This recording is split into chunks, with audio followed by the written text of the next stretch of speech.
wasn't sure if we'd have anybody show up today, but I am here. I am available for questions. I am going to run through just a couple of quick tips for those of you still in the throes of Oasis Plus. You are so close to the finish line, we think. So not, hopefully we won't see any more amendments from GSA, but if we do, we'll keep these up as long as the solicitation is actually live. So I am really hoping that this is our last little meeting. Not that I haven't enjoyed everybody's company. You all have been fantastic. But at some point, this solicitation needs to turn from in progress to submitted and under evaluation. So hopefully we're approaching the end of that finish line.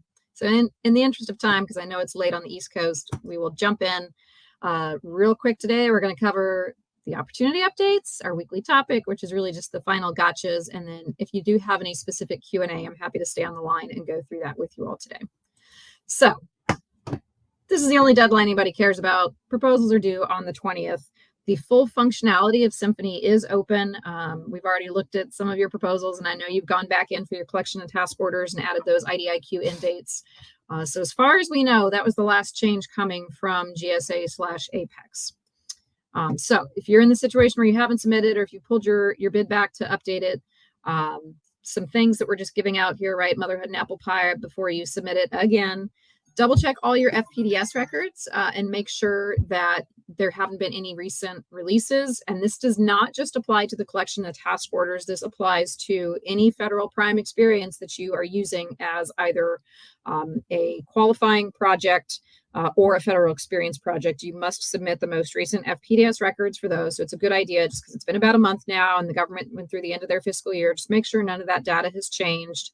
Obviously, if it has changed, then your best course of action is to update your tagging, make sure that the correct files are referenced for each of those things.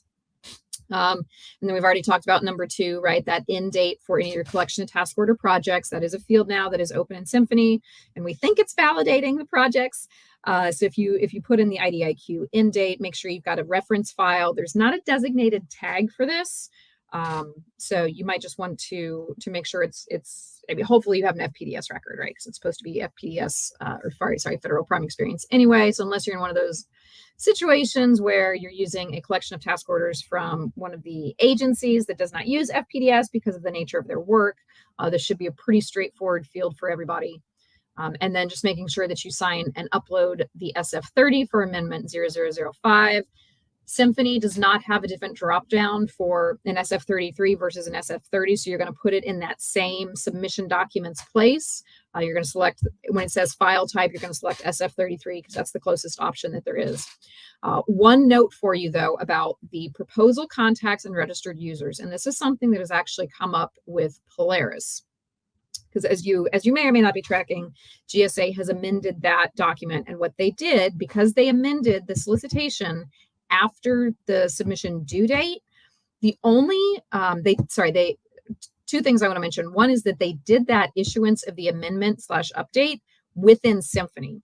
So only if you had submitted a bid would you even receive a notification that the amendment had been updated, or that there was an amendment to the solicitation. Man, I'm out of my webinar game here, guys. So there was not a sam.gov posting is the long and short of that. So if you're following the opportunity on sam.gov, that may not be enough.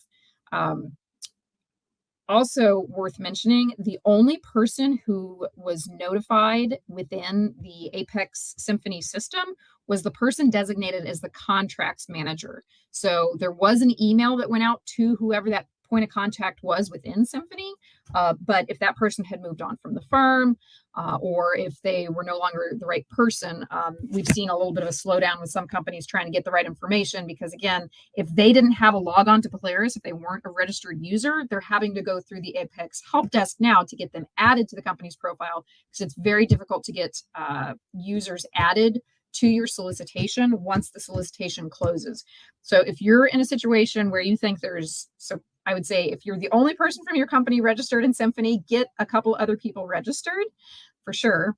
And then if you think that there's a chance that, a year from now in 2024, you won't be the person who's the correct person to receive that correspondence, you might want to designate a different point of contact, because again, it's not impossible to get people access after the fact, but it is much harder than them going on and registering and being approved by the admin.